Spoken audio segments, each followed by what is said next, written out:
could say it in words, there'll be no reason to paint.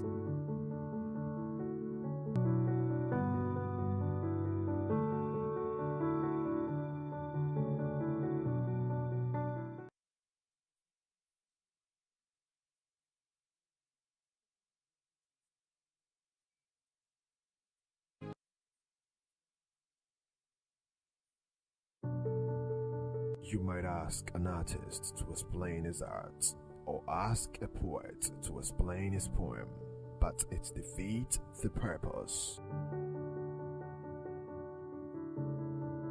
The meaning is only clear through the search.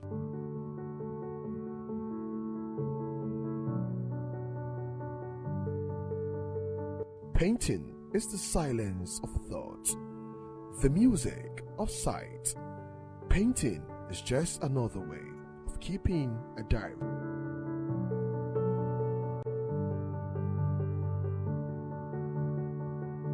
If you could say it in words, there'll be no reason to paint.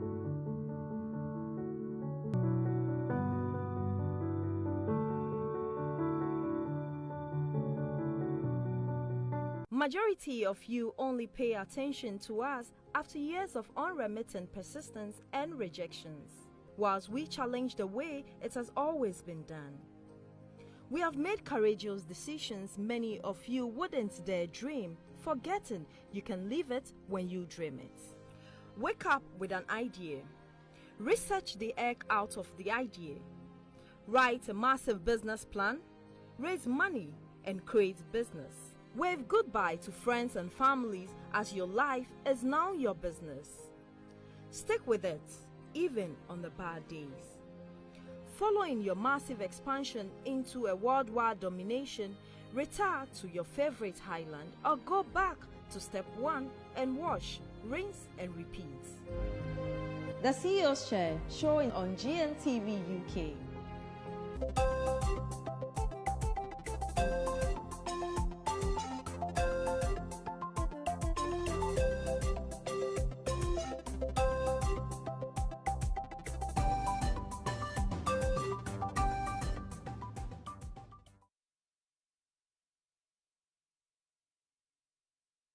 Talk Africa is the program that brings you closer to home by discussing all issues pertaining to Africa. And today in the studio, I have two wonderful women with me here, two wonderful young ladies, I should say. We have Abi Ojo. Abi Ojo is a human rights and social activist and political analyst. And Kandi Kise is a radio presenter and also a social commentator here on GN Radio. Make sure you tune into her show, Kiki Chat Show, isn't it? Yeah. Yeah, every Wednesdays, 9 p.m. 9 p.m. Okay. All right, then. The first part of the show, as always, we will review stories that have made the headlines here in the UK. And then we turn our attentions across the continent, stories making the headlines across the continent. Then we come to our main topic of the day, which is why does society see people with disability as second-class citizens? The stigma attached to disability. That will be our main topic. If you want to contribute to the topic today, you can call us on 0203-735-8820 or 0203-286-0185. If you want to text us, it's 0793-286-1328. And we also have a special guest in the building today. His name is Nana Malfo. Nana Malfo wants to talk about disability. He actually got in touch with us after watching the show. Welcome once again. I'll call you young ladies. Hello. Good morning. Good morning. Good morning. Good morning. So let's get right into it. Let me start with you, Abby. What story caught your eye this morning in the newspapers? The one of Mel B settles to high. Please come closer to the microphone. Okay, let me just put it this way so at least I'm able to. Can you hear me properly? We can hear you. Fantastic. It's the one Mel B settles to high sex video. Okay. Regarding, I think, her marriage to the U.S. film director, Stephen Belafonte? Belafonte, yeah. And also the sex scandal in Westminster. Yeah. With the MP. And Hollywood. Yes, and Hollywood, actually. Yeah.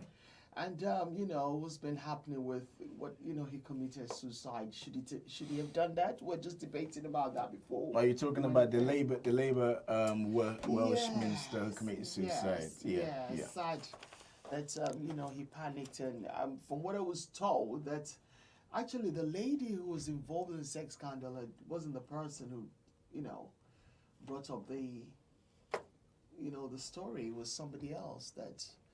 Which I felt, they said the lady has said, it was a long time. It wasn't something that was a major thing. Yeah. And it's sort of like thinking, when the person who was involved has said that wasn't what happened per se, why would a third party then get himself or herself involved in it and decided to report it? But why did he then have to kill himself? Well, I think he panicked. Sometimes some people, maybe he was depressed. Sometimes mental health is unexplainable. He could have been suffering from, depression or something without people realizing he was. So, sometimes you hear some things, you think, God, his career, how is he gonna, the scandal. Some people can cope, some people can't. Yeah, but if he didn't do it. Yeah, well. Well, okay. So the person that we're talking about here is Carl Sargent, who was minister from the Welsh government, part of the Labour Party, committed suicide. There's been a lot of speculations, and I think one of the reasons why a lot of the people in Parliament are a bit funny with this whole situation is the press, the media. You're being judged by the media before you're even trialed. You're proven guilty before anything you've been judged guilty before anything has been said about you, whether you committed the crime or you did not commit the crime. So I think the pressure on that. Yeah, I think probably that's what happened to him. It was because once it's been a long time a scandal broke out. It seems like it's a culture that's going on in Westminster. Yes. I think more of the fact that, and I'm sure people who listen to me. Please come closer to your mic. Yeah, brother, Mike, closer to me. Yeah. The thing is, I'm always arguing for the woman's side of things, and truth be told, women are always being touched, groped, and even worse all the time, and nothing really happens, and it's always her word against his. He may be a minister, somebody high up in government or whatever, he's the boss. Men abusing their power. Yeah, men abusing their power. And therefore, and nothing has ever happened about it across the board, across the continent. So now that it's out, and now that there is a human outcry everywhere that this is not good enough and this is shameful enough. It's all coming out now. However, if you are innocent and you are a fine, upstanding man and you think that you did not do it, and the story is very patchy, why would you commit suicide? Coming back to the suicide issue as well, it's very irresponsible if you have family, wife, children, everyone, and you didn't do it, and then you killed yourself. It then brings questions which cannot be answered. And I think that's... Like I said, sometimes when people do some stupid things at a particular time without realizing the consequences. And I think, for me, when somebody... I'm just looking at it from a professional point of view that he could have depression. Yeah. It could be something that mentally he could not cope. And, some people, it's like some people get married and, the marriage breaks down, they just lose the plot, they just can't deal with it. Some people have fragile hearts. And maybe what he didn't realize was something that, he did without even realizing how bad it would come back and haunt him. Okay. All right, let's move on. You got one more topic? One more story? Yeah, Mel B. Yeah. We're talking about, with her ex-husband, Steve Belafonte, and the video. I think he's he was trying to bring out a video of a sexual video or something. What, between the two of them? Yeah, I think so. It's a Okay. threesome. Okay. So she had a threesome to please her man, and now he's decided he wants to sort of like Shame her Ex- with it? yes, expose it. I think that's silly. Wow. I'm sure Mel B will be talking to her little team right about now. Kiki, what topic? What story caught your eye? My story is about it was in the news this morning when I woke up, and now it's in the Times this morning, and it says Facebook exploits human weakness. So this gentleman who I'm looking for his name now because I'm trying to find it in the paper, but he started Facebook with Mark Zuckerberg. Yeah. And in 5 months, he's a co-founder. So in 5 months, he was the president of Facebook.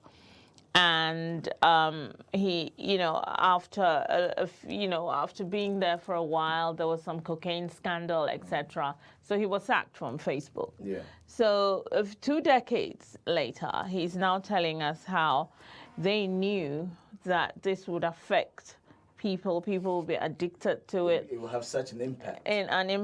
And it would have more negative impact than positive. Yeah. And they were aware of it, and yet they still did it. And I don't understand why he has come out to say that now. His name is Mr. Parker. Okay.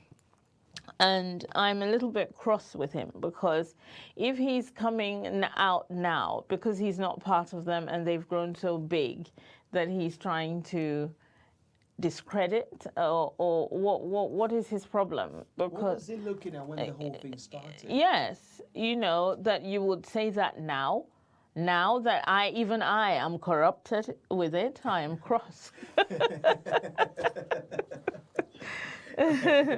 But yeah, Facebook is addictive, and you wake up in the morning and the first thing you do is check your mail. Yeah. Yeah, to make sure that everything is in total. But I think a few days ago there was this story that came out. I don't know whether you were on the show when we looked at it, where it said it was about phones and Yeah. also the social media, kids at the age of 10 sexting, kids from 14-year-olds spending a lot of time On their social phones, yeah. media. And then I did ask, let me ask the both of you since you're here, are you Facebook or social media savvy? Yes, I use mine for what I do, my work and stuff like that. Socializing a little bit, Yeah. but mainly for, my work and stuff like that. So it's sort of like, making sure that you're able to connect with people across the globe. So I am Facebook. I mean, social media server, yeah. Yeah. Yourself? I have Facebook, I have Instagram, I have Twitter. I don't use my Twitter very much because I just use it to complain about things. Okay. So, But I also wanted to ask the fact that, that report came out about children using it as well. I mean, there's pros and cons. Certain children are more computer literate than their their parents. parents. Yeah. So that's why I wanted to ask you that question. Are you the type of parent that knows what's going on, that knows about phones, that are aware of apps going on in case, the children or your nieces or your nephews gets involved with this, because it can be very, very dangerous. Yes, it can be. And if you don't know what your children get up to, because we've had problems where children are connecting with adults who claim to be children, they pick them up, etc. Children get lost because of, they're meeting someone, you don't know who they're meeting, etc. But there are also good parts in Facebook, for example, because a lady she had Alzheimer's. She walked off from her house. She was missing. And they use that to And they used it to find her. All right. Well, we're going to take a quick break, and when we come back, we'll turn our attentions across the continent. This is Talk Africa. We'll be right back.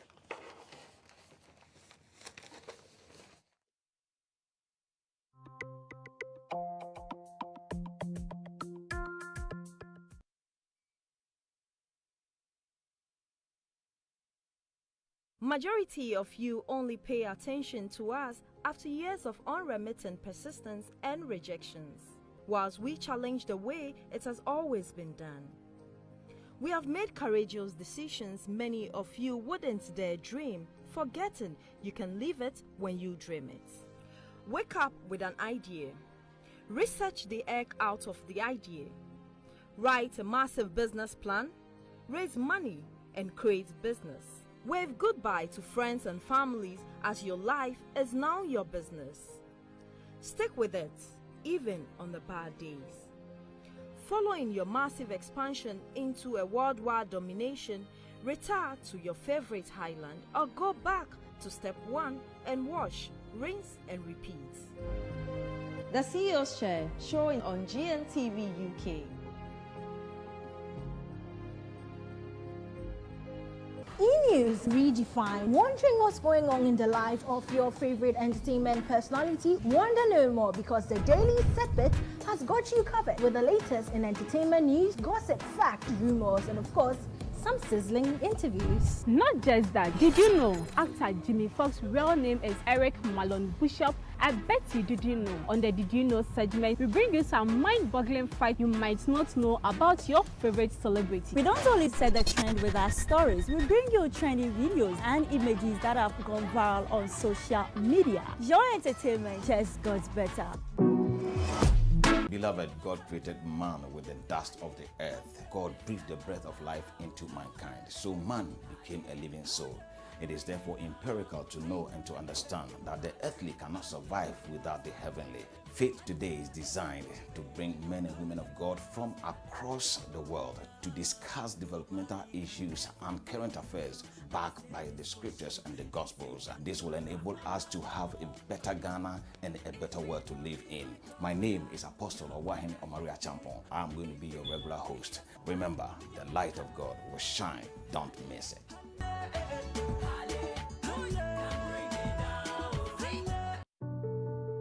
You might ask an artist to explain his art, or ask a poet to explain his poem, but it defeats the purpose.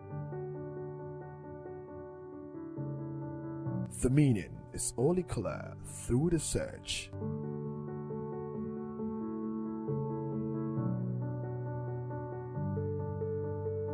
Painting is the silence of thought, the music of sight. Painting is just another way of keeping a diary.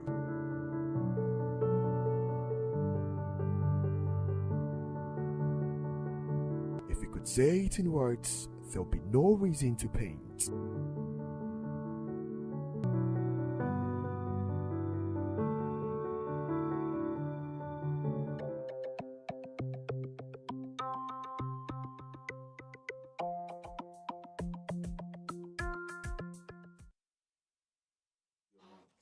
Okay.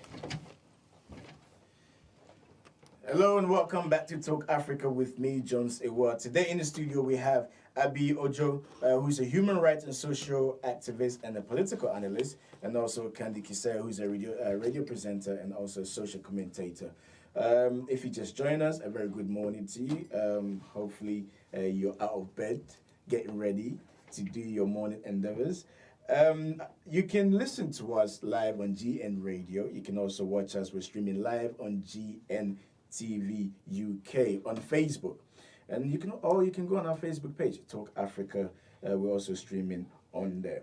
So let's move on to our second part of the segment. Let me come to you quickly. This will be very brief, and we'll move on to our main topic of the day. We need enough time to discuss this issue. Yeah. What topic have you found going across the continent? Well, across the continent, there's this gentleman called Edward Enninful. He is a Ghanaian. He's into fashion. He used to be a model, and now he is the editor-in-chief of British Vogue. British Vogue, yes.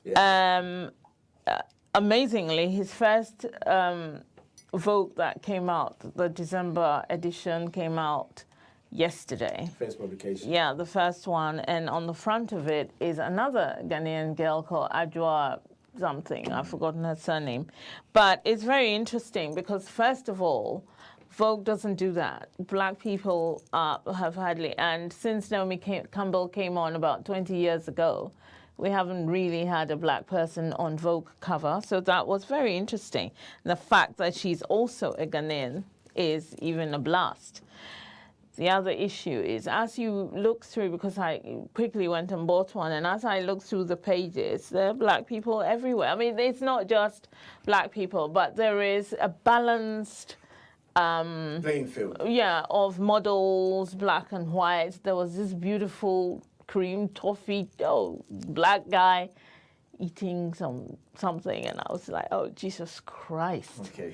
So, all of that is good. I think that sometimes, however hard we work, we still don't manage to get there. And so when you see a fellow black African person who is proud to be African and yet doing something in the Western world to that level, I'm proud. And you did mention some time ago, Naomi Campbell did complain. She did complain 2 months ago. It was in August. I remember reading the article and thinking, good on you, Naomi, because even though they try to bring her down, she still talks and she's still working very hard. Inside of the Vogue magazine, Naomi interviewed the London mayor, and it's interesting to see that people are working hard and people are contributing to this country, Britain. And yet, when they talk about Brexit and they talk about race, all these racist remarks, trying to get the black people out because of color, people don't realize that black people are actually working very hard and doing their best for the country as well. Absolutely. Yes. And finally, do you have one more topic? I do. I found something in... I was looking through Ghana Web. Right. And I saw this story which upset me a little bit. And it says that in all of these new Ghanaian movies and all of that, every segment of it has either a naked woman or a sexual scene that is very explicit. And it is true. I was watching an interview last week about 3, half German, half Ghanaian girls who were saying all the nice things about Ghana. And then when you ask them, do you watch Ghanaian movies? They said, no, I don't like it very much. I prefer a Nigerian movie. It is good that they like other African countries' movies. But the point is, why can't you like your country's movie? Why? And they said, oh, the storylines are weak and it's all sex, sex, sex. And then yesterday, somebody wrote a huge article about the sex, and I was quite upset about it. Abby, with regards to the this sexual scenes in, it's not just Ghanaian movies, because I expect Nollywood as well. I mean, a lot of people say that, look, it's not the African culture, but at the end of the day, somebody too might say, if you're a producer, you're trying to sell your movie, so sex sells. The thing is, I was in I've been in a couple of groups where I've noticed that, there's this thing about black nudity that has been going on for a while. And I thought, okay, this is not, from where we're coming from. We have a culture. It's like the Indians and the Pakistanis with the Bollywood. Yeah. It's, you never see them stripping naked. They do act their films. Obviously, they're getting a bit more advanced compared to those days where you had Amita Bachchan and stuff. Yeah.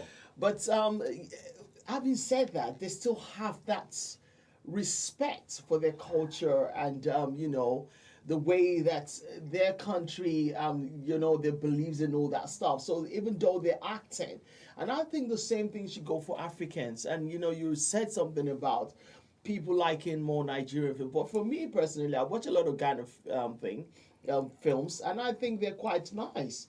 And I think with our side, they're trying to be more, Western, which is wrong. I don't think people should expose, too much of their body. I know some people are going to say it doesn't really matter, but, for me personally, I think when especially in the, in the American, you have the Black Americans with the way they're saying there's no respect for women, with this, wearing all Your this rappers, shirt. Yes, the rappers. The rappers, they treat women like trash.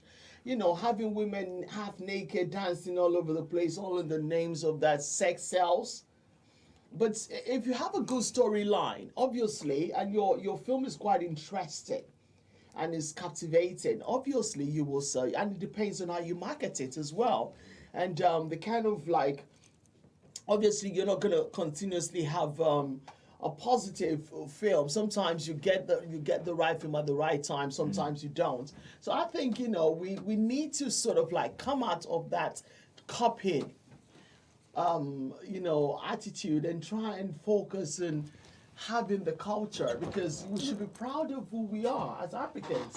And one of the reasons why I came is, if we're trying to unite as Africans together, we must do things in a cultural manner, let people respect what we do. But then you have the young generation that, that's a bit like that's what they're used to. If you go on social media, you see these kind of things all the time. So something that to you might be breaking culture, to them I blame the parents. I think, sometimes, yes, I'm sorry to say that, I'm a bit old-fashioned. Right. Yes, you might, we've all been there, done that one, the t-shirt, but I don't think, it depends on how we train the kids, how we let them understand what the culture is. There is African Carnival, coming up soon, Ankara Carnival, where you have all this culture, which is quite good. Things like that will sort of motivate the younger generation, encouraging them to understand. And I know that a lot of them are into Afrobeat. Yeah. Yes. They're excited about it. Yeah. So it's sort of like encouraging them in a positive, constructive manner. But when we start telling them, okay, you need to strip naked because you're acting, or you put yourself in a situation where you believe that's the way to go about it, I think that's wrong. I agree. I think it's wrong. I think, selling your body out there, making people, even if you don't do that as well, you do still get people saying... As an actor, as an actress, it comes with the territory. Yes, well, it does, but at the same time, we were talking about the scandal thing that was happening in Hollywood with Lupita. Yeah. She didn't want that, and she put her foot down. You can't actually say no. And you'll still get people, you might be the most hated person at that particular time, where everybody doesn't agree with you, but eventually people will come to reason with you that this is who you are. So it depends, though, where you are in the food chain, as I always say. Yeah, because well, even if you're at the bottom of the food chain, you still must say no. You still must learn to have, once you have your personality, you have to understand that this is who you are. People would either accept and love you for who you are, or they don't. So that's, I'm sorry, maybe it's the human rights we talk. Quick one. Yeah, I think that we haven't looked carefully. The thing about copying, as you said, is true. We copy without going deep into understanding what we're copying. Therefore, you will see nakedness in a Western movie, and that is fine. But you see, it's tastefully done and it's carefully done. Yeah. Because there are people, women's mums nets, whatnots, the Christian Council, blah, blah, blah, ready to attack. Yeah. So where are our Christian Council? Ghana is, for example, a country where people don't have sex, but constantly they have children. Okay, all right. Well, that's in Africa. It's all over Africa. Right. We're going to take a quick break. When we come back, we will move on to our main topic of the day. We're taking a quick break. We'll be right back.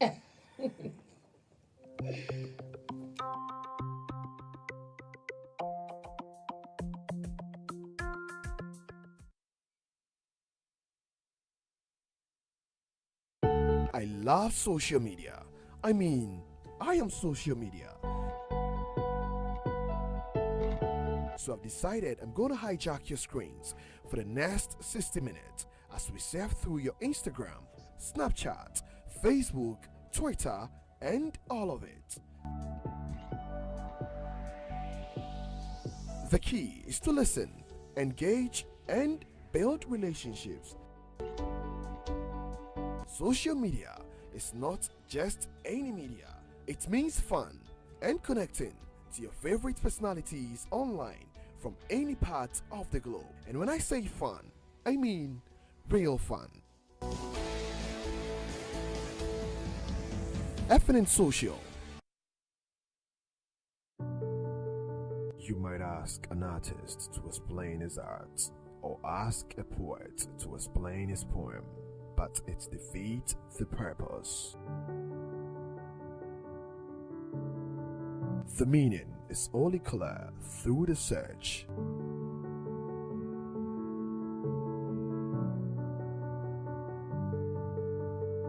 Painting is the silence of thought, the music of sight. Painting is just another way of keeping a diary.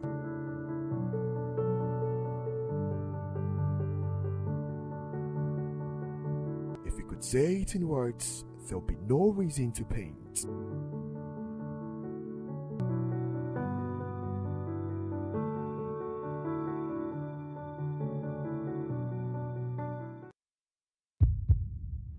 Are you doing something illegal in there? No. What? Your lesbian fixation? Huh? You call that a lesbian fixation? It is happening live. I am just coming from their room.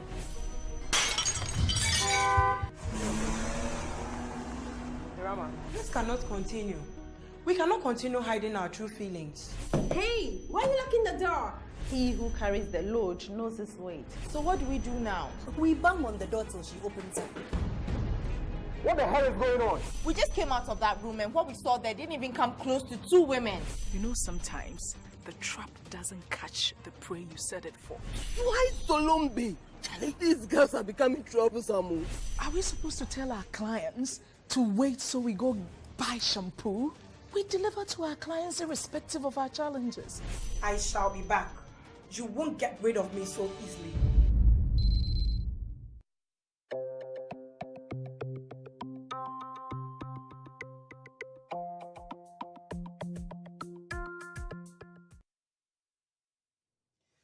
Hello and welcome back to Talk Africa, the program that brings you closer to home by discussing all issues pertaining to Africa. Today in the studio we have Abi Ojo, who's a human rights and social activist and a political analyst, and also Candy Kiseo, who's a radio presenter and also a social commentator.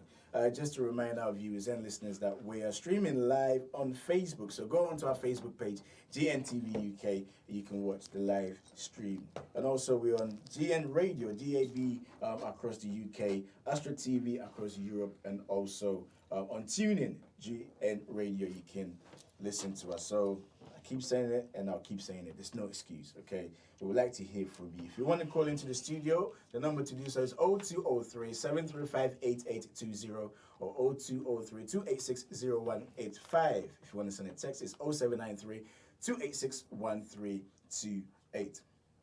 Now then, society has designed a standard of how one must look, one must think, how one must talk, and we've all been placed in a box. If you find yourself outside that box, then you're more or less a second-class citizen. If you're born with some sort of disability or become disabled through illness, through accident, or civil and conflict and war, or you suffer from psychological disability, then society sees you, as I said, like a second-class citizen, like you're not fit for purpose. Let me just read something, give you some statistics about the issue on disability. And this is from the UN. According to the UN statistics, there are currently over 600 million persons with disabilities throughout the world, of whom 400 million live in developing countries and 80 million in Africa. The World Health Organization source maintains that about 40% of Africa's population consists of people with disabilities, including 10 to 15% of school-age children. So I'm not really going to, I know I said this before in the introduction, but I'm not really going to pin a question to this. What I will say is that I know this topic is very broad, so I'm not going to, like I said, pin a question to it, but if you know somebody who has some form of disability or you've experienced it yourself, then by all means, we would love to hear from you. You can call us on 0203 735 8820 or 0203 286 0185. As I said, we have a special guest in the studio, Nana Mafo, who will also come in here and give us his experience as somebody who has some form of disability. This is a very touchy and sensitive topic, but we must address it because it's happening across the continent. The stigma attached to disability. Well, first of all, stigma. What is stigma? Stigma is a Greek word, and it means a mark. So if there is a mark upon you, and it's a bad mark, it's a negative mark, then people look at you in a different way. And as you said in your intro for this topic, you know, we kind of equate perfection somehow to everything. You have a child and it has to be perfect, 10 toes, 10 feet, etc., etc. So it's quite sad. However, the disability issue in Africa is so terrible. When I was reading about it closely this week, and I have learned that in some areas, when you have a disabled child or a child with some disability, they kill it straight away. Now, this is in its infancy. When it's a baby, you suddenly see that there's something wrong. It's quickly, you know. And then the mother is asked not to cry.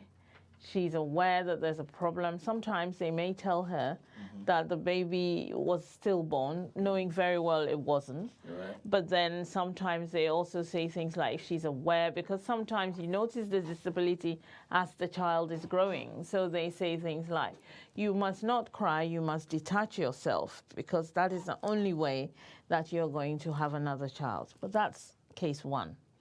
Case two is you had a disabled child.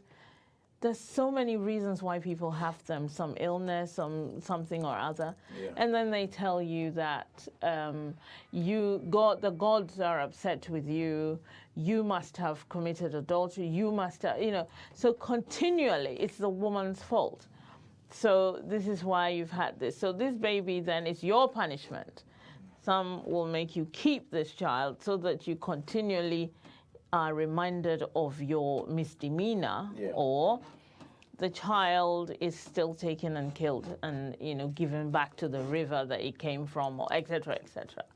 Now, these are things which the UN and human rights and all of these bodies are trying to stop in Africa.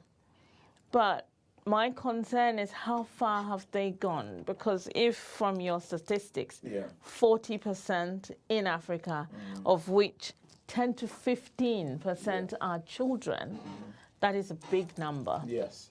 Okay. Now, we have a report by Mamisi Kadan, so let's listen to this report, and when we come back, we'll continue our discussion.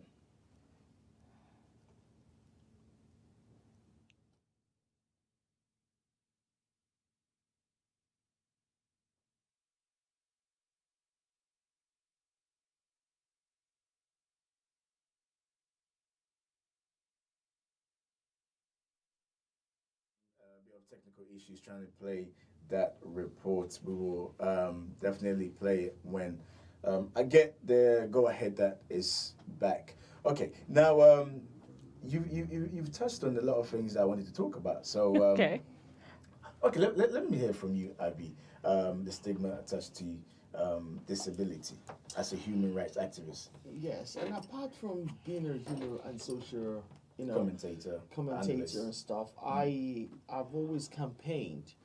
I've been involved in a lot of African countries pertaining to disability. I've been.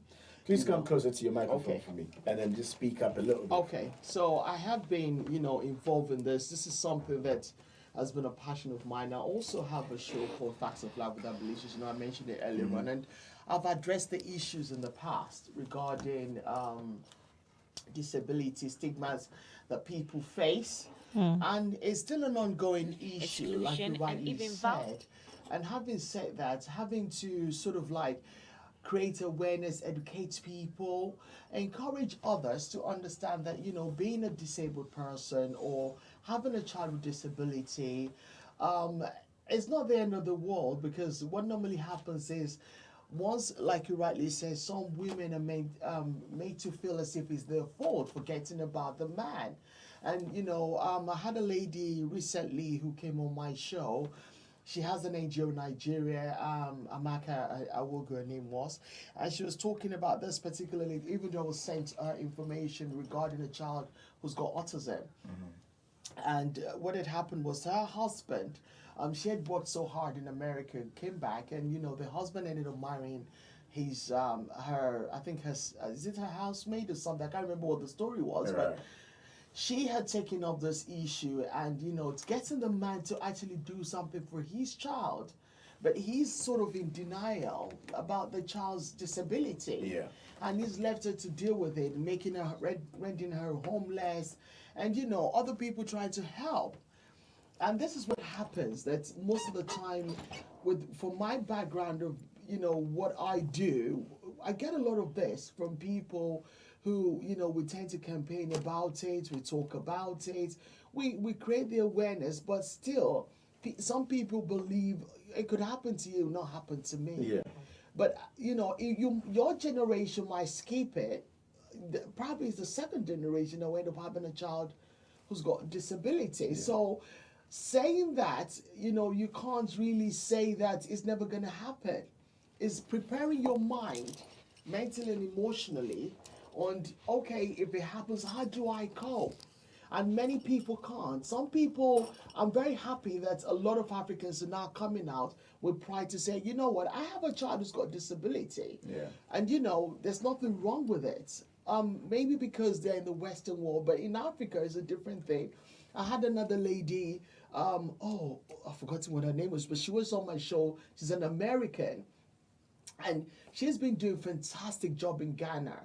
And, you know, she spoke about a lot of things that has been happening regarding children with autism and special needs down there, how the stigma that a lot of the rich people in Ghana are not really very, you know, accepting the situation. So it's having to get people from the Western world coming down to Africa to educate and, you know, create that awareness that it's not that bad, you know. And she's been fantastic. Her name is Casey Kellis, yes. And she has been fantastic. And she's still there up until now. She's an American. And, you know, for me personally, there's a lot of people, a lot of, you know, aid workers who go, you know, around trying to educate people. Okay. All right. Touching on education, I think the report is finally ready now. So let's listen to this report from Mamisika Danso.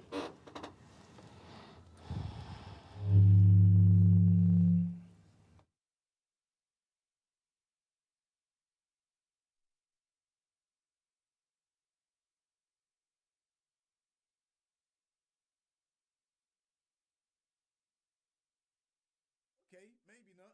Maybe third time lucky. We'll keep trying. No worries. Kiki, let me let's look at this. The perception that Africans have towards disability. Where did it start from? Well, I think with everything in life, if it is foreign to you, and it was here as well, it was worldwide in those days where if it is something new to you and you don't know how to deal with it, then you are afraid of it. But then, you know, a lot of Africans are very spiritual. A lot of Africans believe they have their faith. So therefore, faith do encourage you to accept one another, treat your brother like yourself, love one another. So then why is it that when it comes to certain issues, we're a bit selective? I think that, you know, like you should rightly say, cultural thing. It's like when, you know, twins were being, there's still some part of the world where twins are prohibited in their country. I was reading about it the other day. Believe you me, they didn't kill one of the child. It's still happening. They kill one. Oh, yes. Not the two. No, not the two. It's either they abandon one, And same thing with being left-handed, because I'm left-handed, and I know the stigma that comes with left-handed people as well. And whereby, you know, they believe that being left-handed, there's a spiritual stigmatization. So I think with Africans, I think the thing is, it's not just Africa as well. The Saudi Arabians, the Indians, they have their beliefs. And it's just getting people to understand that, something.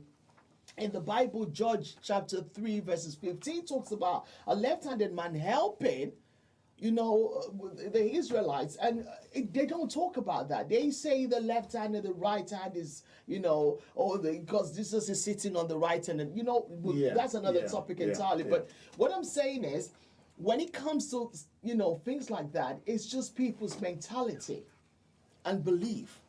And because they believe, no, I'm a Christian, it's the devil that's given me a child with disability. No, indeed. It could be your genes. It could be your chromosomes. Something might be, you're with somebody who does not have the same compatibility with it. It's like being sickle cell.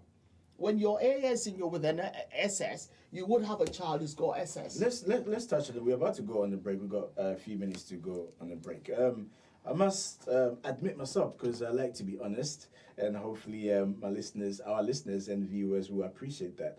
I think I was a bit ignorant when it came to people with disability. However, a friend of mine that I went to school with, we were both playing basketball, and I did not know one of his leg was amputated. So when I saw, he was really good. But then when I saw what he had, and I was thinking, hang on a minute. So it doesn't matter if we're not the same. So long as you enjoy what you do, so long as you excel in what you do. And actually, funny enough, we met a few weeks ago and actually told him this story. And he said, you know what, himself, he was very self-conscious when he had to take it off because people were looking at him differently. Then I was thinking, hang on, this must be the way society has taught us to think, especially coming from an African background. When we go back home and we see mothers, begging on the streets, one starts to think, if you're finding it difficult to care for yourself, how on earth do you manage to have a family? But then we forget that a lot of them are victims. Yes, victim of circumstances. Yes, and a lot of men take advantage of such people. Yes, a lot of men. And it's amazing how you find somebody who's on the street and she has got a disability of some sort, and that's why she is on the street. She lives on the street, and yet she has a baby. And you think, who did this? Yeah. And it's still happening. There is even a worse one that I don't know if I should be telling you horrible stories so early in the morning, but in areas of South Africa, and that they believe strongly that if you have some illness, for example, HIV or other kind of illnesses, you can remove it by sleeping with a virgin. Yeah. And in South Africa, they strongly also foolishly believe that disabled people do not normally have sex, because they cannot. Therefore, they will rape and sexually molest and attack these, and that is, they do have sex. They do normal things. I mean, in South Africa itself is where this man, the one who killed his girlfriend, Oscar Pistorius. Yeah.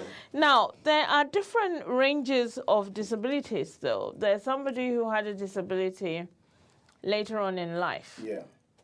That person is viewed differently from someone who was born with a disability, and is therefore, they feel that this person is going to bring a lot of work. They can't look after themselves. The parents will continually be helping that child. It's a stigma, it's a trouble, it's a social, people who want to keep their child then keep them indoors and they never come out. Okay, we're going to take a quick break. When we come back, as I've been saying, we will be joined by Nana Malfo in the studio. This is Talk Africa. Keep your comments and thoughts coming in. When we come back, I will do my best to read the messages that have been coming in. We'll be right back shortly. Shall I go?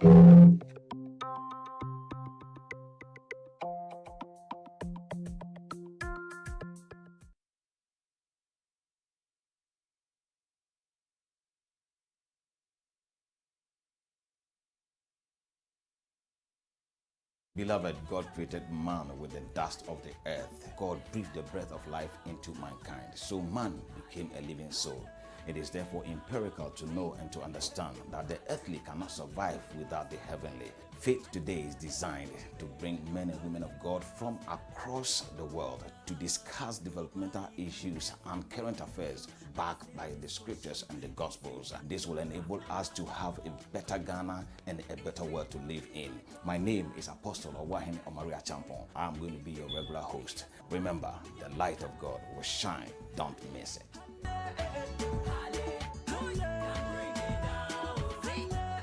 E-News Redefined. Wondering what's going on in the life of your favorite entertainment personality? Wonder no more because the Daily Setbit has got you covered with the latest in entertainment news, gossip, facts, rumors, and of course, some sizzling interviews. Not just that, did you know actor Jimmy Fox's real name is Eric Malon Bishop? I bet you didn't know. On the Did You Know segment, we bring you some mind-boggling facts you might not know about your favorite celebrity. We don't only set the trend with our stories, we bring you trendy videos and images that have gone viral on social media. Your entertainment just got better.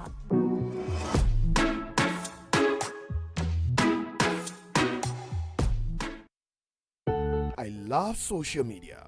I am social media.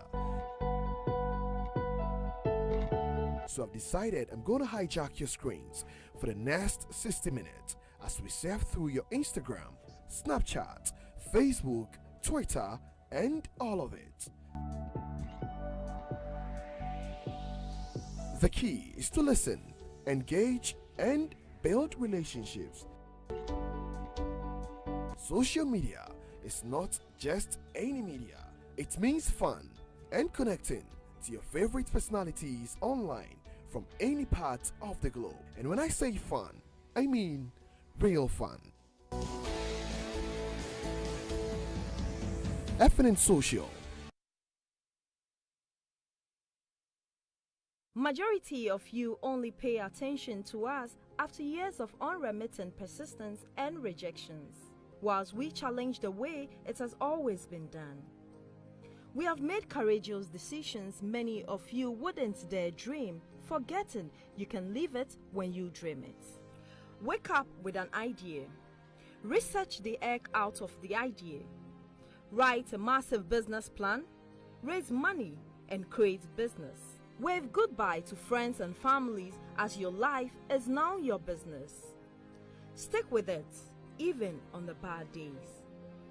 Following your massive expansion into a worldwide domination, retire to your favorite highland or go back to step one and wash, rinse and repeat. The CEO's Chair, showing on GNTV UK.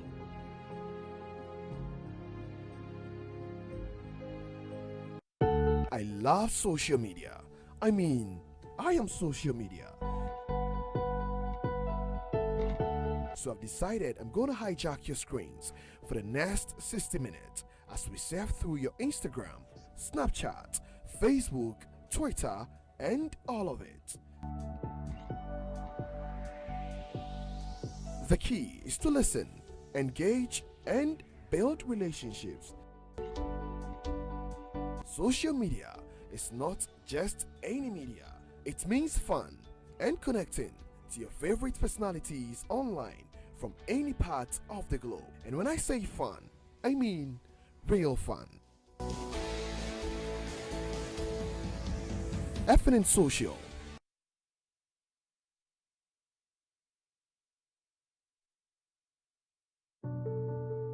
You might ask an artist to explain his art, or ask a poet to explain his poem, but it defeats the purpose. The meaning is only clear through the search.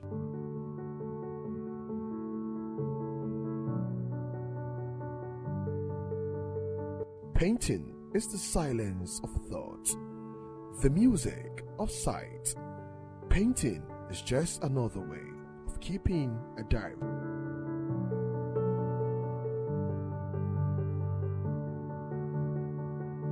If you could say it in words, there'll be no reason to paint.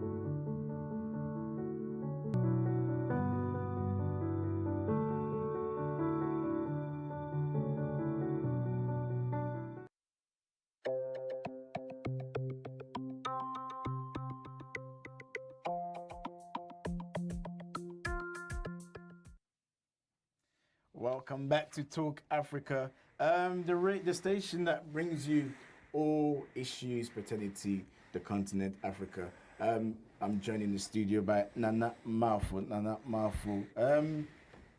He wants me to introduce him as Mr. Universe, and rightly so. Unique voice. Unique voice. Yes, unique voice. I beg your pardon. Unique voice. Still in the studio with us, we have Abby Ojo, who is human rights activist, social commentator, and also political commentator. We say thank you to Kiki, who was with us earlier on. So we move on. Let's talk about this issue that we raised before we went on the break, which is disability. If you just joined us, we're talking about the stigma attached to disability, especially when it comes to Africa. So Nana Marfo, yourself, you're based here in the UK. Yep. Nana Marfo watched one of our shows and he got in contact with us and said he wanted to talk about disability. And disability was part of the topics that we were going to cover anyway. So what the team did was to push it forward and invite Nana Marfo to come on the show, which he has. And we're very happy that you made it here this morning. So first and foremost, for people to understand, I know that you've got on your t-shirt the hashtag Disabled Lives Matter. Yep. Disabled Lives Matter. What's the reason behind that? I feel people with barriers have to have a presence, yes, have to have a voice. Disability in society, people with barriers were overshadowed. I mean, looking at me, if I was to tell you I had a disability, by looking at me, you couldn't tell. But, you know, I have an underlying condition. Okay. The story behind it is, I just want people to be confident and be part of society. And what was the underlying condition that you had? Underlying condition is I have a tracheostomy. Tracheostomy. So I was born 6 months premature, narrow airway, which means, as yourself, if you get a cold, you've got your nose filter, you can, you know, blow your nose, get out all the body fluid. My circumstances, because of that narrow airway, not possible. Oh, okay. So breathing is a bit. Yeah, so you can breathe heavily. Yeah. Now you're a Ghanaian. Yes. You've traveled to Ghana, and you've seen the way people with some form of disability are treated. What's been your experience? My experience, the understanding, the awareness of disability isn't prominent. People tend to pity you instead of encourage. Family members tend to look at you as you're not going to amount to much because your barrier is the beginning and the end all of your life. Some people understand it, some people don't. And it's the minority that try to kind of influence the mindset of the majority. Personally, growing up, it wasn't fun. Okay. And you grew up in Ghana? I grew up until I was 9 in this country, born here, traveled to Ghana. My father wanted me to learn the culture, see the struggle, and be aware of where my parents are from. So I went to school in Ghana, kindergarten to JSS. Wow. In St. Teresa's, North Kaneshi. We then moved to Kwabenya. And Kwabenya and North Kaneshi, there is a bit of a distance, for those that know. So I moved to Ghana Atomic, where I continued my schooling. And unfortunately, my health deteriorated. So I had to return back to the country in '97 to have my neck reconstructed. And up until the age of 14, till my 30s now, I've lived permanently with a tracheostomy. Wow. Now, when you were in Ghana, you were at school. Were you treated differently compared to, you know, the other pupils in the school? There was a awareness that, you know, there was something wrong with me. Right. Some kids, due to ignorance, treated me differently, but it wasn't as bad. You know, I'm a very lovable person, open-minded, smiling. I didn't let my disability hinder me. Obviously, I had a mother who wouldn't allow that. You know, I had a mother who wouldn't allow that, so it was always stored into me that I'm not different. Even though, you know, you can hear physically, you can see, but the children treated me fairly, I would say. Not all of them, some of them. Okay. Now, Abby, Yes. Nana just touched on the fact that people can see the physical aspects, but another issue is the psychological aspect, which, especially across the world, but now there's a lot of awareness being shown. There's a light being shown on it, so there's a lot of awareness out there. But the psychological aspect, when it comes to especially the African setting, we still don't understand how somebody can have a psychological issue. Yes, I think we'll address the physical thing. I must commend you for being very brave.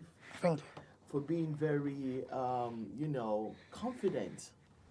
And also the fact that you are an advocate, a good role model to others who do have the condition, and among other Africans who do not know how to handle disability. And, you know, for my aspect of being a human rights and social activist and political analyst, I've done quite a lot, and I know I've worked with a lot of Ghanaians, you know, pertaining to the issue you're talking about. Yeah.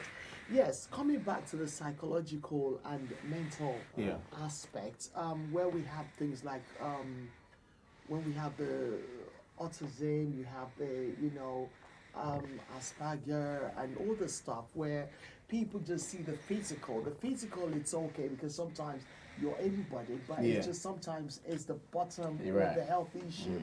Even mental health is deemed as, you know, disability, because, you know, from time to time everybody has one form of disability there. I'd just like to pause you there, Abby, for a minute. Let's take our first call this morning. Hello, good morning. Hi, Mr. Ite. What would you like to say this morning? I think there's a lot that needs to be done about disability, and not necessarily just in Africa, but worldwide. Yes. But I think even those of us who are in London, as it were, not many people know that actually when you go down the tube station, the tube stations platforms have been elevated for people with wheelchairs. It is happening slowly, but we're not aware because it's not in our conscience, because some of us are not disabled. But going back to Africa, I think the issue that we have is that sometimes we don't have platforms like yourself, you know, Talk Africa, to talk about these things in a way that the people in the rural areas can be changed. So in the inner cities, it's not so bad. You know, you don't have access to transportation, you don't have access to services. So that's one problem. But I think the people in the inner cities are not so judgmental as the people in the rural areas. And we need to get the information to the rural areas. But equally, we need to also speak to the people, to the religious leaders who use the spirits and use the disadvantage of people who are not educated and don't understand science. So when they have a child that's an albino, they think there's something wrong with them. Someone was saying if your child is left-handed, there's something wrong with them. You know, we are taught that everything has to be perfect with our children, and children is like a blessing. So when you have a child who is not the way they are supposed to look, then all of a sudden we feel there's some spirit. So there's a lot of education that needs to happen, and we need to create lots of services as well for ourselves in Africa. Okay. Mr. Ite, thank you very much for calling in this morning. If you want to call in also, the number today so it's 0203-735-8820 or 0203-286-0185. Yes, Abby. Thank you very much, Mr. 18. I think he made a lot of valid points. Yeah. You know, we're talking about the mental aspect, the psychological aspect of disability, Yes. and how people perceive it. You know, in Africa, you have mental people who are just, you know, roaming the streets, children making fun and mocking them, throwing stones at them because, you know, they just see them as, you know, that's this person is weird. He mentioned about educated, even in this country, across the globe. It's not just in Africa. No. Like I stated earlier on, it is an epidemic worldwide where, you know, in so many countries, they're still very backwards, believe it or not. And even though they campaign a lot, even in the Western world, here in the UK, some people still stigmatize those with disability. And I think, you know, for us, especially on the aspect of trying to continuously create that awareness, campaign against it. I've been in a situation where I've had to lock myself out of the, you know, in front of embassy and, you know, being by myself and campaigning, trying to get the government to do stuff in Nigeria. And thankfully it worked. They did do something about the people with autism. And, you know, there's still a lot of improvement around the world. And I think even in banks now in Africa, some of the Nigerian banks as well, they're beginning to, you know, make it disabled friendly, where you have, you know, people on the wheelchair. Yeah. So there is a lot of stuff that still needs to be done. And to acknowledge them as individuals, they're human beings like you and I. And the fact that, you know, just because somebody has something, the religious leaders, you know, need to do more. It's not about the spiritual things. Yes, there are evil people out there, but don't focus on it to make people believe that child, because you never know what the child will, you know, mount up to in future. So by saying, oh, is somebody, your mom or your dad, doing negative thing to you, that's why you've got a child, that's wrong. I'm sure, Nana, you've heard all these things before. I've heard it because everything you're saying was my life. Right. When I was born, a message got sent to my grandma on my mom's side that my mom had given birth to a snake because I was premature. And I was called all types of names. So when I went back to the village, first time, 10-year-old, different country, chickens running around, people started staring at me. So I asked my dad, why is everyone looking at me like that? That's when he told me, when I was born, they said I was a snake. So they're amazed that what their perception was is not what they saw in front of them. And I think, you know, a lot of these things is really terrible, where parents are, you know, made to feel as if it's your fault. It's not your fault. It has nothing to do with you. Sometimes it's just the genes or the chromosomes or compatibility of the person you're with. Yeah. So if you're meant to produce a child with disability, it will happen.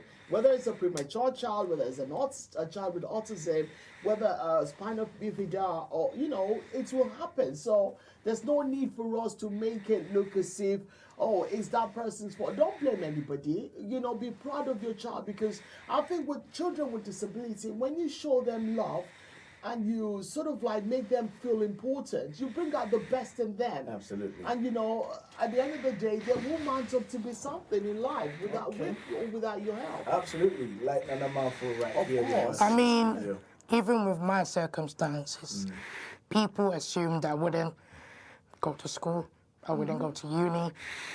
You know, I've been an ex-civil servant in this country.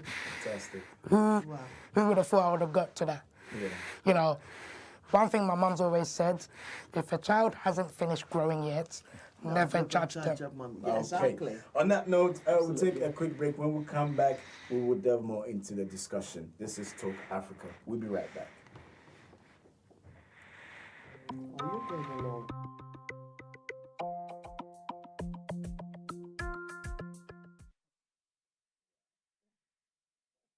I love social media. I mean, I am social media. So I've decided I'm going to hijack your screens for the next 60 minutes as we surf through your Instagram, Snapchat, Facebook, Twitter, and all of it. The key is to listen, engage, and build relationships. Social media is not just any media. It means fun and connecting to your favorite personalities online from any part of the globe. And when I say fun, I mean real fun. FNN Social. Are you doing something illegal in there? No. What? Your lesbian fixation? Huh? You call that a lesbian fixation? It is happening like I am just coming from their room.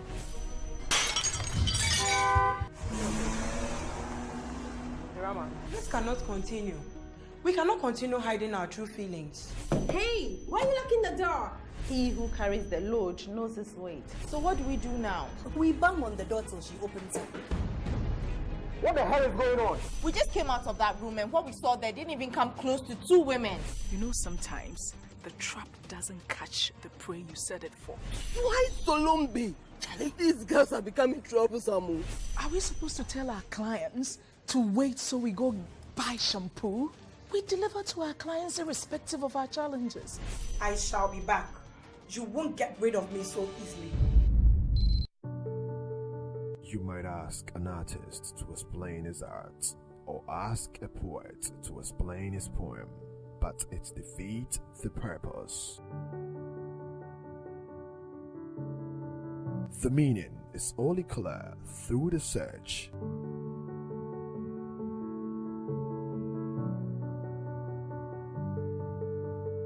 Painting is the silence of thought, the music of sight. Painting is just another way of keeping a diary.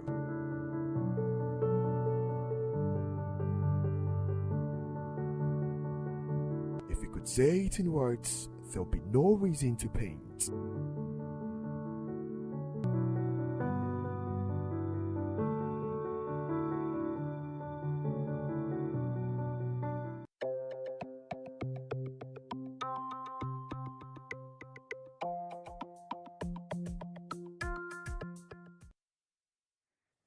Welcome back to Talk Africa. If you just joined us, the discussion we're having today is the stigma attached to disability. You can join in the conversation. You can go to our Facebook page. We're streaming live on GNTV UK. You can leave a comment there. If you want to call in live into the studio, the number is 0203 735 8820 or 0203 2860185. We're in the studio with Nana Mafu. Now, let me ask you this because within the African setting, yet again, I really don't like saying that, but we'll get there. Within the African setting, the men, I guess, well, I'll come back to that question. Let me take another call. Okay. I'll come back to you. Hello, good morning. Good morning. What's your name and where are you calling from? My name is Shirina Say. I'm calling from Leighton. Hello, Shirina. What would you like to say this morning? Oh, yeah, I wanted to touch on the subject that you're discussing this morning. You know, Abigail mentioned that it's not just in Africa, it's the stigmatization is still here as well. I don't know if because the African mentality is brought into this country as well, because there are times where you hear people saying, oh, don't marry this family because they've got disability, which I find ridiculous. Do you know what I'm saying? Yeah. Yeah. So to me, I think it's due to lack of education, like you said. People need to be brought, the attention needs to be brought to disability, that just because someone has disability doesn't mean you can't associate yourself with them.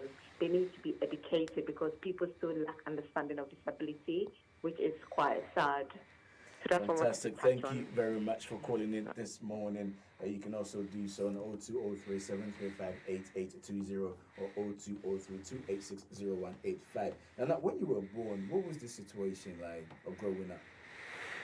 When I was born, between your parents, because we tend to find out that a lot of the men tend to sometimes stay away. I think Abby mentioned they tend to blame the women. Yeah, that was partly the story of my family. My father wasn't too keen or open-minded when it came to disability with me. Even to the point where when I was born, he asked the doctor if I'm going to suffer, is there a chance of termination? Yeah. Oh, yeah. And my mother, being strong-minded, she just given birth to me. Her mind was all over the place. But I think God intervened because he said, no, we're not going to get rid of him. You don't know where he's going to end up in the future. Let's give him a chance. But my dad was still, you know, thinking and not thinking openly that I could be someone many years down the line. Were there times where you wanted to go somewhere where you felt like you were being hidden or being kept away from, you know, really coming out or mixing with your peers? I did feel that. Even when I started primary school over here, winter times, I was taken indoors. My peers were allowed to play. It wasn't explained to me what my disability was. So I thought I'd done something wrong. Up until I got to about 8 or 9, I then realized, oh, we're going to a lot of doctor's appointments. I'm in the hospital all the time. I'm having surgery. Then I started to ask the question, what's wrong with me? And found out, narrow airway, I'm different. So yeah, I did feel treated differently. Yeah. Okay, let's take a few messages here on Facebook. We've got Sule Salifu saying, nice one from the UK. Isaac also saying, good morning. We've got Joyce Bonabes saying, most blacks do discriminate against disabled people. In Africa, it's even worse, where the vulnerable are not treated like human beings. We need an awareness on this. Thank you very much, Joyce. And then Joyce says again, in Africa, we don't even protect our disabled people. Please don't compare religious leaders. Make people believe disability is spiritual. Okay, please don't compare religious leaders. Make people believe disability is. I think what she's trying to say is don't compare. Well, anyway, you can still, Joyce, send another text message just to clarify a few things for us because your text message is not that. I think I could break it down. A lot of people think when you've got a barrier, straight away it's something to do with witchcraft. Yeah. It's, you know, it's not environmentally, something to do with the environment, you know? So I understand what she's trying to say, because even when I was born, people assumed it's something my parents had done, or it's the fault of my mother. My mom could have eaten something that didn't quite take with her during pregnancy, could have affected me. You know, people need to understand and be open-minded and aware that it's not anybody's fault. Things happen. Yeah. It's nature. You know. Okay, you can call into the studio. Number is 0203-735-8820 or 0203-286-0185. If you want to send a text message, it's 0793-286-1328. Abby, you wanted to say something? Yes, you know, it's quite moving hearing his story.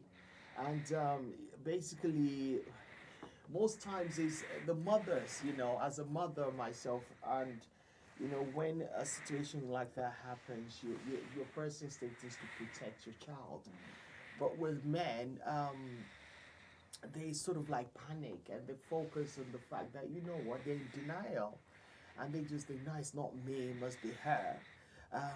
You know, maybe she ate something, they're fault-finding. But you do have men who are very maternal as well, who tend to focus on, you know, this is our child, and we're in this together. So I'm not going to abandon you just because we've got a child who's got special needs, because the word disabled for me is a bit strong, but it's good to call them special needs because they are special. Well, no, saying I would disagree with the word special. Okay. I would rather say unique abilities. Okay, unique abilities, which Yes. is true. There's Yes. always, yes. Yeah. So I totally agree with that. So I think we'll start calling it unique ability. So I think what normally happens is that, you know, men, it's really, it's painful hearing about what the traumatic experience he's been through, and the fact that probably that's what has made him strong. That's what has created this persona about him. That, I haven't always been strong. What has kept you going? My mum. My mum just keep pushing me. You know, there's times when I came back in 97 and they reinserted the tube. I didn't want to go out. I became a recluse. And she was like, what are you doing? You're not dead. Your life isn't over. Go out there and make a difference. What your peers can do, you can do it too. Yeah. Bless her. You know? So she's always drummed it in my head. Never allow someone to make you feel small. Never allow someone to let your disability dictate how you live your life. You know? And it's always been at the back of my mind that I wanted to make a difference. Especially with how I've been treated personally, from school life to career. And even within school, can you believe I was out of school for 4 years because they couldn't decide whether to put me in a special needs school or a mainstream school. Because as far as they're concerned, I've got a barrier. And to them, financially, it's cheaper for me to go to a special school. My mum had to campaign. I know that I've been there myself, so I understand what you're saying, that sometimes it is hard when you know your child deserves to be in a mainstream school, and they try to put that child somewhere else to sort of like put everybody together, irrespective of the fact that you want your child to live a normal life, but they say to you, no, you know, this person, even getting a statement. I have a friend who's going through the same thing. Her child, she needed, you know, she wanted him in the mainstream, but also be statemented where he could get more help. But they were like, you know, it took her nearly 3 years to get him to eventually put on a statement, allowed to be in the mainstream school, but with help. And I know that a lot of times, sometimes a child who's got special needs, they will say the child is fine. And what then happens is when the child is misbehaving, they sort of like put that child in a problematic child, not addressing the issue. So there is always that. Sometimes they say, oh, the child is okay. It's not. But with what I've noticed, which especially children with mental health, whether they've got Asperger or mild form of autism, what they normally do is they're very good. They've got multiple personalities. They're very good in hiding. When they're with their parents, they're different. When they're outside, they're different. When they're on their own, they behave in such a manner that you don't see, because they've learned to be able to hide those personalities. So they're able to hide themselves. So to you know, an outsider, they're normal, they're okay.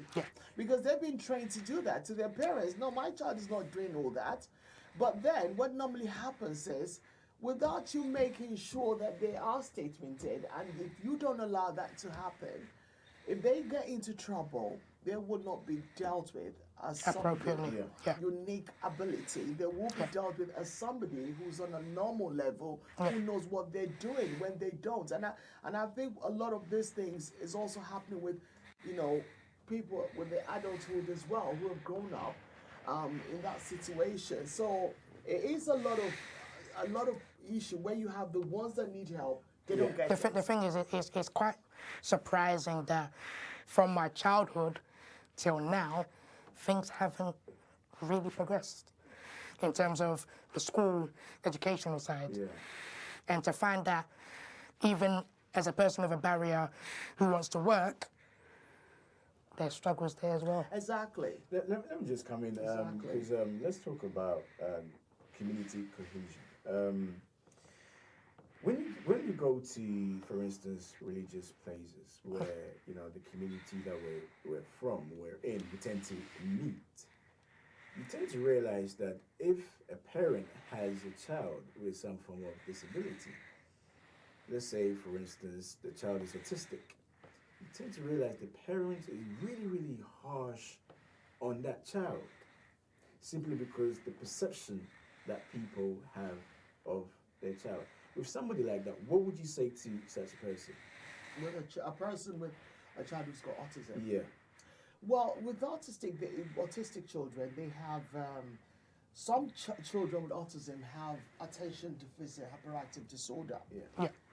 And there are 5 stages of autism.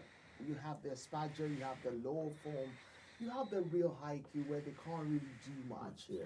And what normally happens is with an autistic child, it's their identity, like I said, earlier on, they do have multiple personality where the ones on the lower level, you need to understand, they do stuff. They believe, once they set their mind into something, they don't change. They hate change.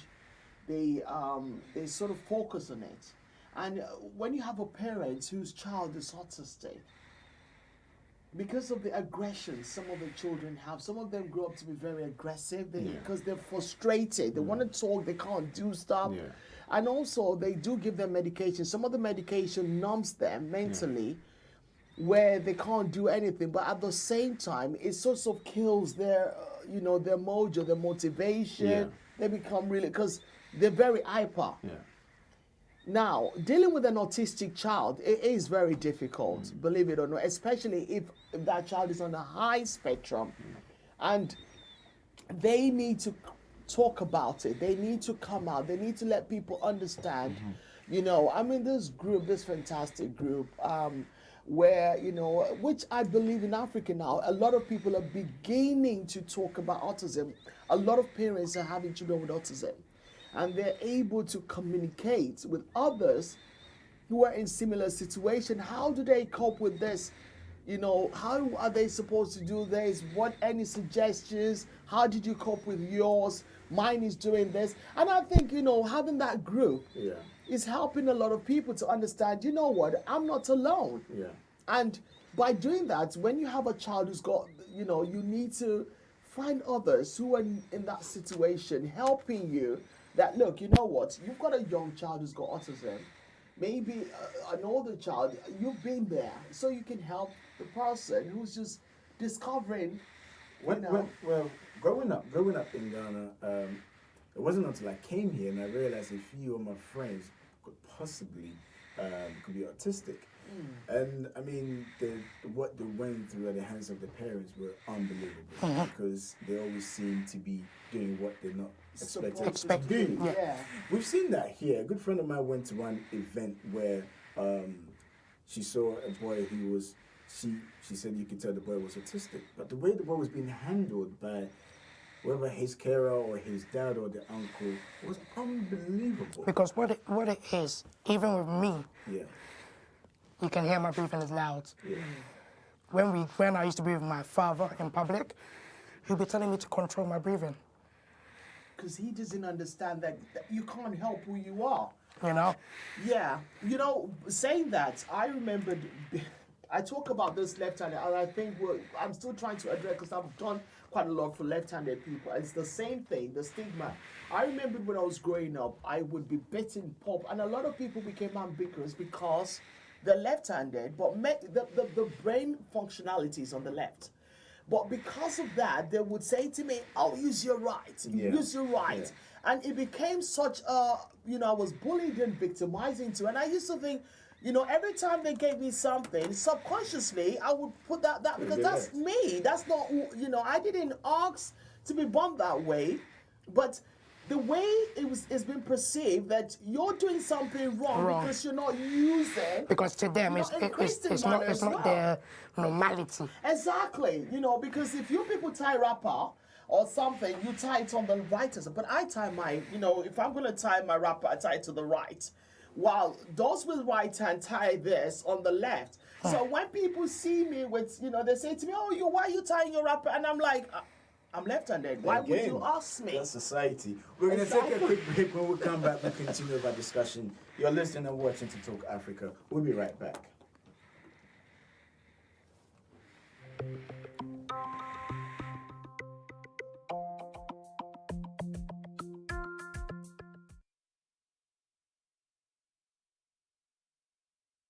Majority of you only pay attention to us after years of unremitting persistence and rejections, whilst we challenge the way it has always been done. We have made courageous decisions many of you wouldn't dare dream, forgetting you can live it when you dream it. Wake up with an idea. Research the egg out of the idea. Write a massive business plan. Raise money and create business. Wave goodbye to friends and families as your life is now your business. Stick with it, even on the bad days. Following your massive expansion into a worldwide domination, retire to your favorite highland or go back to step 1 and wash, rinse and repeat. The CEO's Chair, showing on GNTV UK.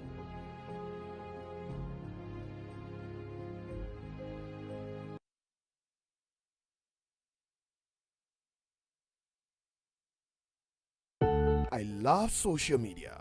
I am social media.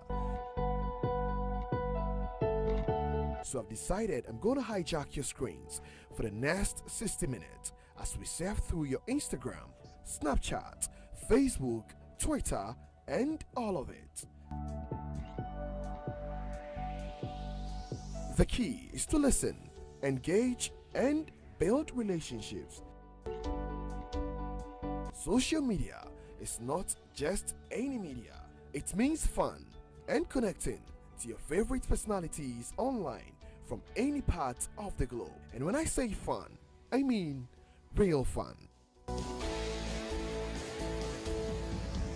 FNN Social.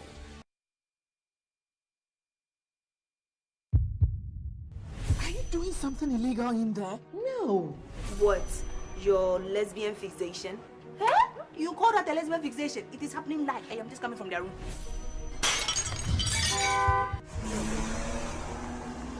Rama, this cannot continue. We cannot continue hiding our true feelings.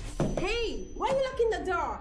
He who carries the load knows his weight. So what do we do now? We bang on the door till she opens it. What the hell is going on? We just came out of that room and what we saw there didn't even come close to 2 women. You know, sometimes the trap doesn't catch the prey you set it for. Why Solombi? These girls are becoming troublesome. Are we supposed to tell our clients to wait so we go buy shampoo? We deliver to our clients irrespective of our challenges. I shall be back. You won't get rid of me so easily.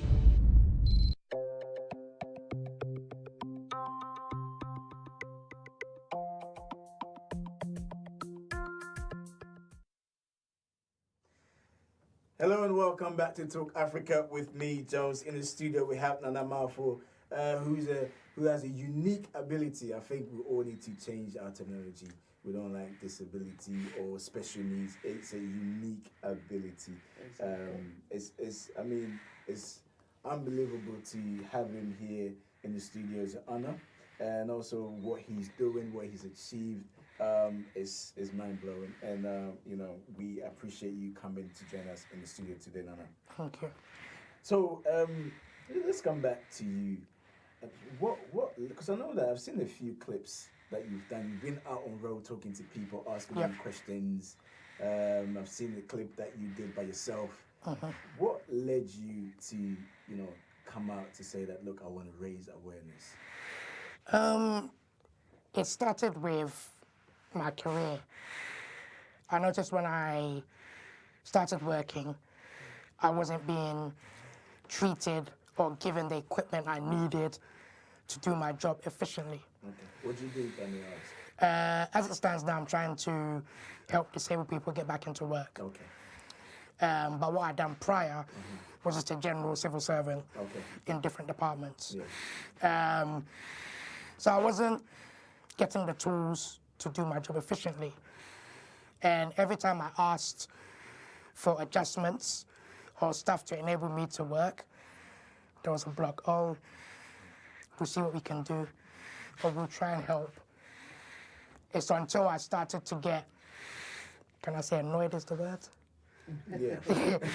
I started to get annoyed, and I started to read up on employment law. I started to read up on disability law, branching out into European human rights law to understand what I'm covered by and where my stance was in demanding appropriate equipment for myself. Then I thought to myself, if I'm going through this, there must be others going through it. Yeah. So when the wonderful Mr. Zuckerberg decided to do Facebook Live last year in May, I decided, let me take a gamble. Let me start talking about disability on Facebook. Let me change my tracheostomy tube on Facebook. Wow. Some people are like, oh, what are you doing? Why are you changing your tube? Do we need to see this? I was like, listen, I'm not doing this to get pity. I'm doing it to encourage others. I'm doing it to give people that are in their beds, who can't come out, confidence. I had mothers contacting me, funny enough, from the Ghanaian community, who their children had similar conditions to me. So for me, I just want everybody to just be out there and be proud of who they are. Fantastic, fantastic. Let's take a couple of messages on Facebook. This is from Christiana Hassan Penso. Christiana is saying, I think disability is unique in its own way, but people don't understand what they go through. We need to raise awareness on this, and I think it will educate people more to understand that disability is an ability. They are unique in their own way. I'm a support worker and have so much to offer. I'll be very happy to help raise more awareness because we need to be educated on this. God bless you all. Thank you, Christiana. Hopefully our producers will get in touch with you. Christiana comes back and says, this is amazing. Nana Mafu, I would love to join your campaign train to raise awareness. We'll get contact with Nana Mafu. We'll make sure he contacts you, or you can contact him. You're on Facebook. Yes, I am. How can people contact you on Facebook? Type in the one special name, Mr. Unique Voice. Instagram, Mr. Unique Voice. Twitter, I've got to change that to Mr. Unique. Okay. But it's Marvel 15. I'm all over the social media. Yeah. And I do Facebook Lives now and again. Okay. And there's other stuff I'm looking to do to bring full awareness. Okay, we'll get onto that. Yep. We'll get onto that. Let me take one more message and I'll come to you, Abby. This is from Candy. Candy saying, disability is so foreign to African culture. It's mystifying. May God have mercy upon us. We copy the bad things from the Western world and not the good, the goof. Otherwise, we would have made inroads with resources of the for the disabilities by now. Joyce comes back and says that the Equality Act 2010 must be enforced by every employer, and if they don't, then they must be reported. Thank you on that as well. If you want to call into the studio, it's 0203 735 8820 or 0203 286 0185. I've got a text message here from Michael. Michael is saying, can you ask Abby to touch on religious leaders when it comes to disability? Yes, basically, I also am a religious leader myself, and I know how difficult it is having to speak to other people who are, religious leaders, regarding helping people who have got children with disability. Not always thinking it's to do with spirituality, or if that is the family, somebody's doing them, or there's a reason they've been punished of having a child with special needs. And one of the reasons why I've been campaigning a lot over many years doing this is because I've seen people being, victimized, stigmatized, isolated, isolated, put in a situation where, you know what, it's your fault that, if not because you're a witch or something happened. There's been quite a few people who've committed suicide because of it. And, the thing is, people forget one thing: we're all human beings, and the fact that mentally, when you're bullying or victimizing somebody, whether you're a religious leader or something, you must learn to understand the scientific aspect. I think, what was the guy who called earlier on? Casey, I think his name was? Aiton. And he mentioned it as well, that, basically, we need to understand that, as religious leaders and stuff like that, we must not always put everything that is to do with spirituality. The scientific aspect of things, where, like I said earlier on, I continue to say, the chromosomes or your blood type or something would actually happen, that when you two have you're coming from two different backgrounds, it will happen. It's like people whose family have mental issues, mental health. When you go and meet them and stuff like that, you end up having a child who's got a bit of mental problems. So it is a generational thing, and I think creating that awareness, it doesn't mean that, like I keep saying, there isn't any spirituality. Obviously, certain things happen, but not to the extent where you then emphasize and focus on it and abuse innocent victims who have done no wrong, but it's just, unfortunately, the victim of circumstances. No, you wanted to say something? Yes. You said something about science. Scientists don't believe the whole Bible, biblical. Of course. So, you being a spiritual leader, how do you merge the two? You see, the thing is, Solomon asked for wisdom, knowledge, and understanding. And I think most of the time when you're doing anything, irrespective whether you're, from the scientist aspect or religious, you ask for endearments, knowledge, wisdom, and understanding. You're able to judge a situation without having to look at it and think, okay, this person, this is, when you see somebody who's been bullied, you will know this person is being bullied. This is nothing to, the reaction, the behavior, the way the person comes across. You would understand that, because I don't judge people. That's good. I try to make sure I leave things open until, if I've been told this person is a bad person, you have to do something to me. Before they did say something about you. I try to leave things open because, understanding the person. Let's take another call. Hello, good morning. Morning, Brother Jones. This is Kofi Ali. Hi, Kofi Ali. Good morning to you. What would you like to say this morning?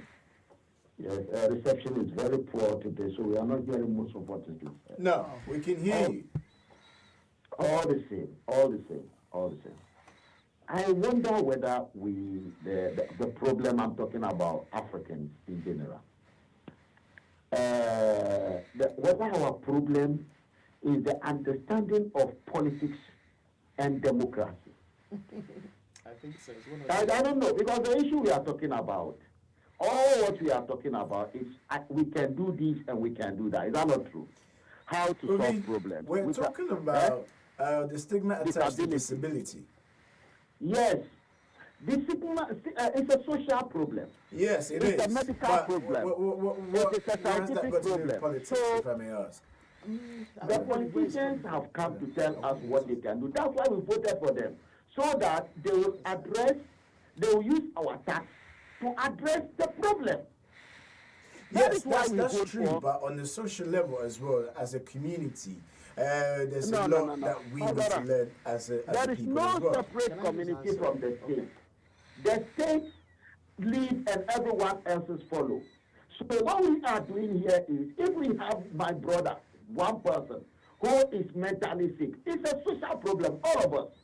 So that person in this country, we live here, you see how the state supports the family to do it. Absolutely. Because and in our place, we have turned the whole thing into charity things.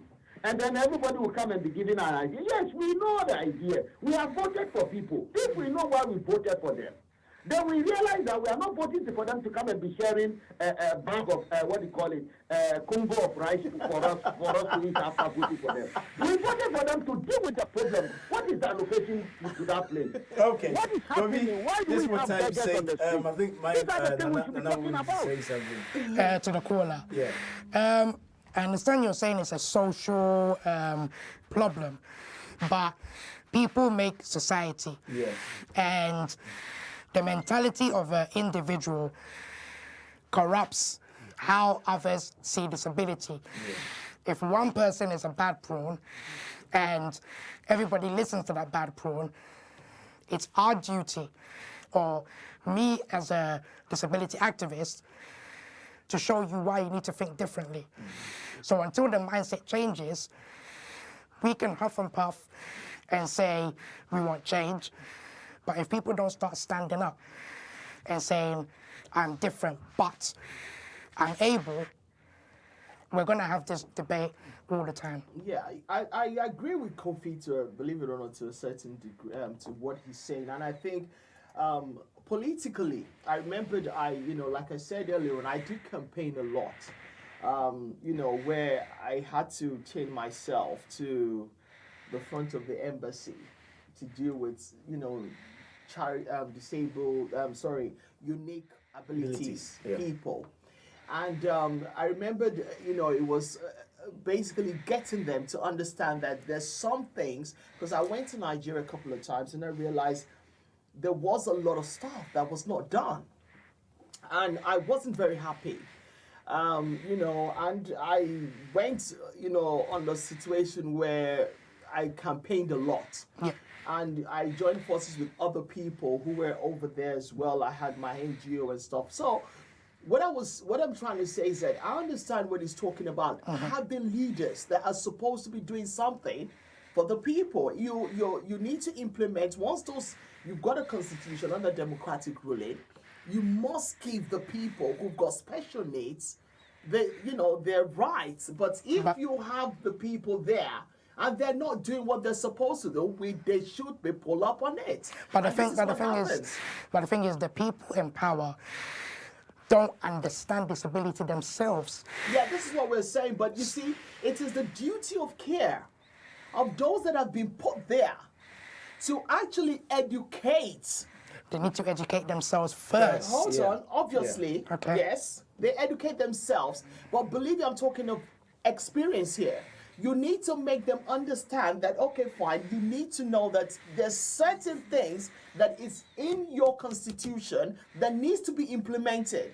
If they don't, you're right, if they don't educate themselves, there's no point in putting them there in the first place. But the thing is, even for a disabled person, say in Africa, in Ghana, if you ask them, do you know laws about disability? Because they don't know. I guarantee you they will turn around and say no. No, because they're not. That's what I'm saying to you, that the political, the leaders who have been put there, they are supposed to, once that thing is, because I remember we had to get them to put things for, autistic and special needs in the, there was the then Senate president had to sign a lot of, because there was a lot of campaign. And I refused to back down. And I'm glad that I didn't, because I felt they need to do more.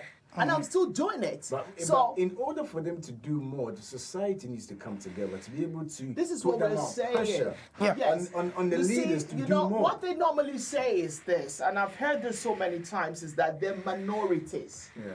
That there's a lot of problems in the society compared to the people with unique abilities. So, and it's wrong, because they still make that 1% of the society.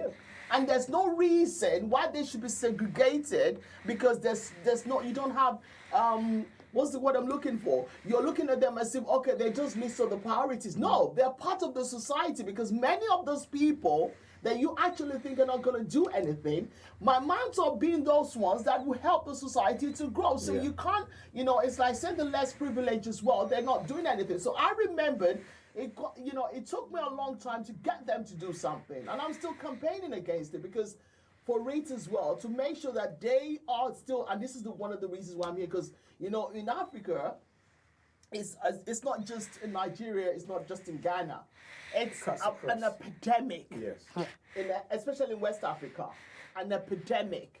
And it needs to be addressed properly. And I think, with time, we need to continuously, shows like this, do a lot for disabled. It's not about the selfish interest anymore. It's about selflessness. Absolutely. And doing it right to help those who genuinely need help. Okay.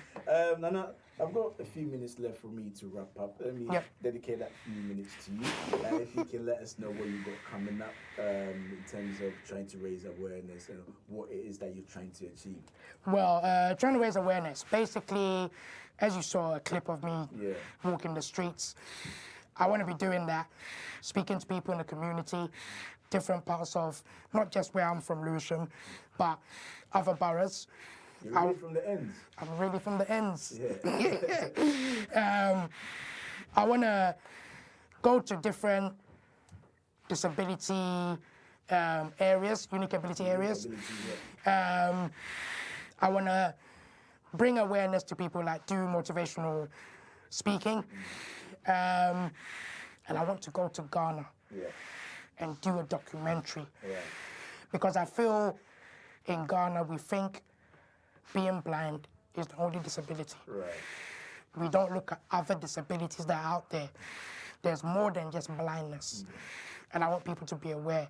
So if I have the chance, I will try and do workshops to educate people. And finally, this is a bit on a personal level. If you got a woman in your life? Yes. You have? Yes. Wow, so you got game. Oh, definitely. You got game. You got swag. It's been a pleasure having you here today, Nana Marfo. Thank you. Thank you very much for joining us. Before we go as well, Abby, if it's, because I know you do a lot of charitable works and trying to raise awareness, if you've got anything coming up that our listeners and viewers. Yes. Hopefully, by December, I'm going to be doing a little program, an event, which to help with charity to raise a bit of funds for people with unique abilities. Because this is a new word I'll be using henceforth. I'm not going to be using special needs again. I've been told of by unique abilities. Yes. People with unique abilities. So it will be something, and also because my program as well, Facts of Life with Abilities, from time to time we talk about special needs and different types of various, how people perceive them in the society and stuff. So there is going to be an event coming up soon. I'll let you guys know when, obviously. So invite people to come, raise a bit of funds. There's going to be disco, DJ, and disco. Oh yes. What's disco? Boogie woogie. Oh, you're too old fashioned. Now, what you know about? We don't call it disco these days. It's called a rave. That's what a rave. Okay.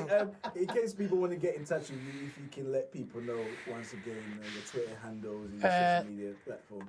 Instagram handle is Mr. Unique Voice. Facebook is Mr. Unique Voice. Twitter is Marfo15. So everything to do, and I've got a actual page called Unique Abilities. Fantastic. You said it all. Well done. Thank you very much for coming to the studio once Thank you again. very much. Mr. Unique Voice. And also, Abby, thank you for joining us this morning. This is Talk Africa. Thank you very much for everyone that watched us live on Facebook and also left a comment, and people that are listening to us on GN Radio. Thank you very much. And people that called in, the ones that couldn't call in, keep watching. I know one day you definitely will call in. Till next week. Yes, we're back again next week, Monday. Same place, same time. From me and the rest of the team in the studio, have a wonderful weekend.